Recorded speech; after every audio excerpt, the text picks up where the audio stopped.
Здравствуйте, уважаемые пациенты. Меня зовут Смирнов Павел Вячеславович, я врач-невролог. Сегодня с нами реабилитолог Павел Самсонов. Мы сегодня вам расскажем и покажем упражнения для фасеточных суставов, которые можно делать при боли в спине, связанной с патологией межпозвонковых суставов. Пациенты, которые испытывают сильную боль, первым этапом должны быть обезболены. Это можно достичь путем приема медикаментов или же, если они недостаточно помогают, путем выполнения медикаментозной блокады под рентген-контролем этих фасеточных суставов. После проведения процедуры пациентам полагается приступить к выполнению упражнений, которые смогут улучшить питание межпозвонковых суставов, улучшить их функцию и тем самым привести к облегчению состояния и служить некой профилактикой для последующих возникновений рецидивов боли. Друзья, добрый день! Сегодня покажу упражнения, которые направлены на улучшение двигательного контроля поясничного отдела позвоночника и улучшение силы и силовой выносливости мышц, которые окружают позвоночник. Данные упражнения будут направлены на снижение уровня боли, улучшение подвижности и улучшение качества жизни. При выполнении упражнений необходимо будет помнить о некоторых важных принципах. Первый принцип – это принцип постепенной перегрузки. Это означает, что каждую неделю мы должны будем немножко изменять интенсивность упражнения для того, чтобы оно все еще имело тренирующий эффект. Второй принцип касается уровня боли при выполнении упражнений.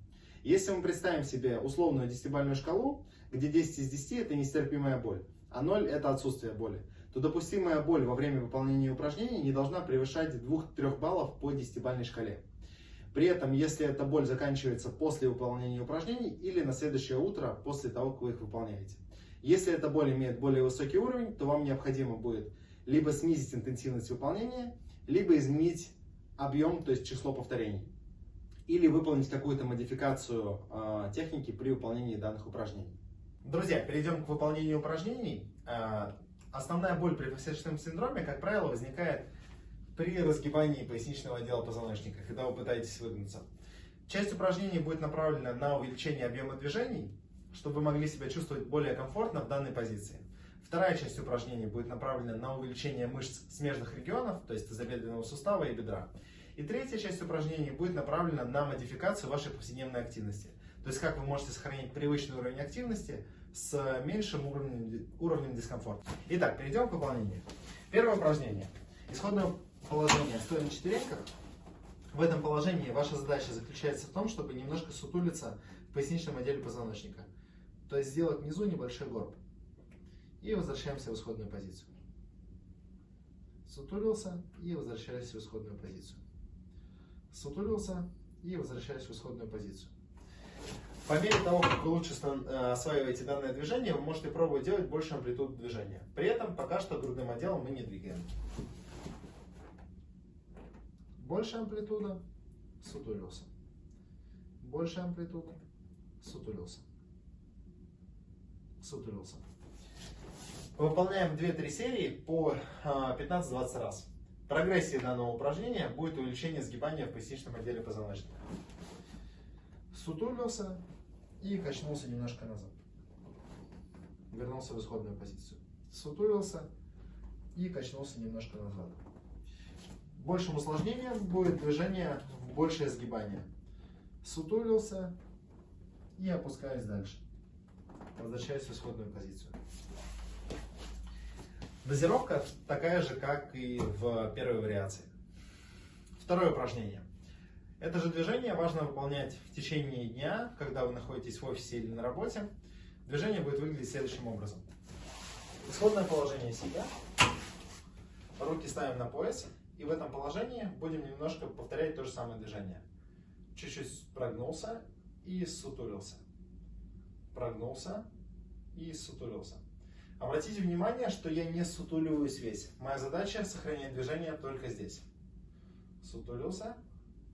Вернулся в исходную позицию. Сутулился, вернулся в исходную позицию. Сутулился, вернулся в исходную позицию. Это движение можно выполнять 15-20 раз, пару серий, часто в течение дня. 3-5 раз в день, каждые 3-4 часа. Помимо увеличения подвижности в поясничном отделе позвоночника, нам также важна работа смежных отделов грудного отдела позвоночника и тазобедренного сустава. Для увеличения подвижности грудного отдела позвоночника мы будем использовать следующее упражнение. Исходное положение сидя. Если в прошлый раз я двигал здесь, то сейчас поясница у меня будет неподвижной, все движение я буду осуществлять в грудном отделе.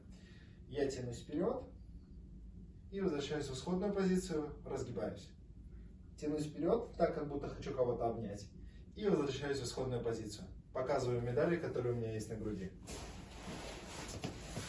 Исходное положение сидя. Потянулся вперед, выпрямился, показал все медали. Сутулился, вернулся в исходную позицию. Повторяю 10-15 раз, так же как и предыдущее упражнение, можно делать часто в течение дня. Каждые 3-4 часа, 3-5 раз в день, по 10-15 раз. Следующая категория упражнений будет направлена на увеличение силы мышц, которые действуют на тазобедренный сустав, главным образом ягодичных мышц, поскольку это те мышцы, которые будут помогать нам снять часть нагрузки с поясницы. Исходное положение. Лежу на боку. Сгибаю нижнюю ногу в колени. Носок верхней ноги смотрит на кушетку. Из этого положения медленно поднимаю ногу наверх, делаю небольшую паузу пару секунд и опускаю вниз. Поднимаю наверх, пауза пару секунд и медленно опускаю вниз. Поднимаю наверх, пауза пару секунд, опускаю вниз. Обратите внимание, что я почти не делаю движение поясницей. То есть я не хочу, чтобы бок у меня сокращался. Выполняю данное упражнение 12-15 раз до ощущения напряжения в ягодичных мышцах. Делаю 3-4 серии. Это упражнение достаточно делать от 3 до 5 раз в неделю.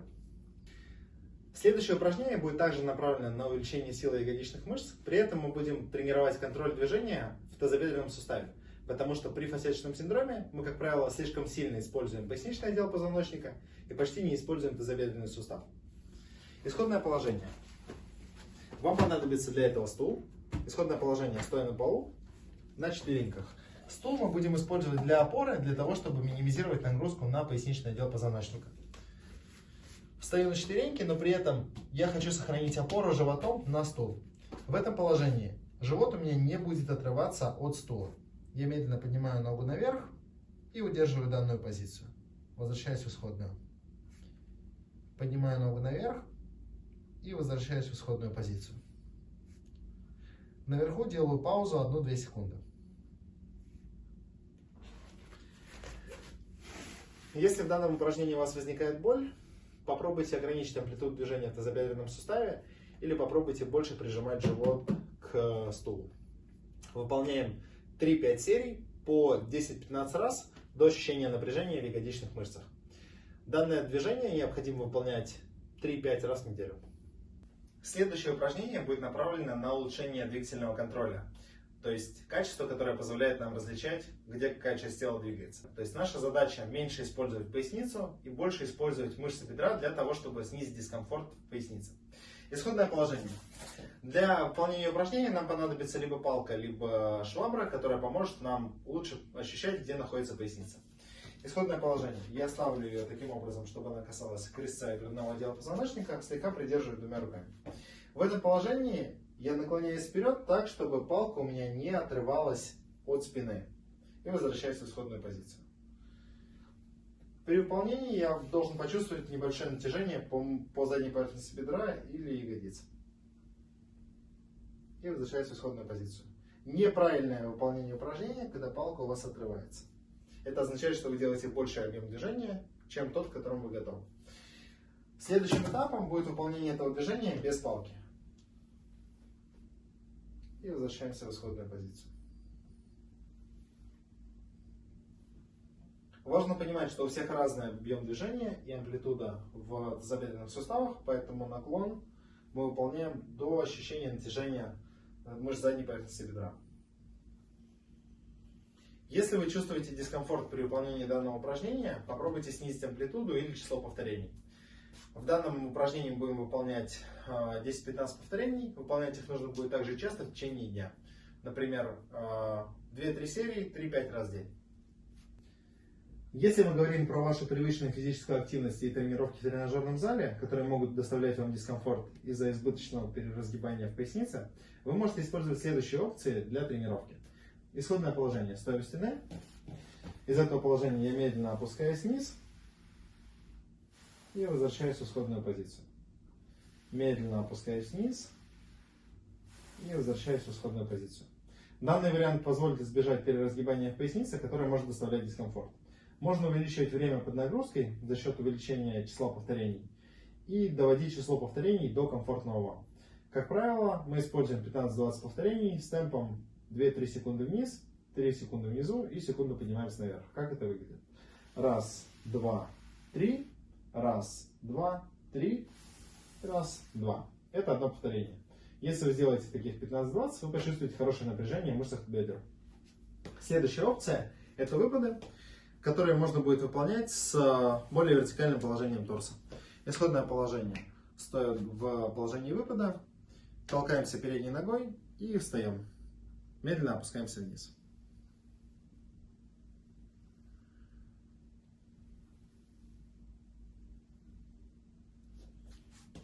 Такие опции вы можете использовать для тренировки мышц ног при острой боли.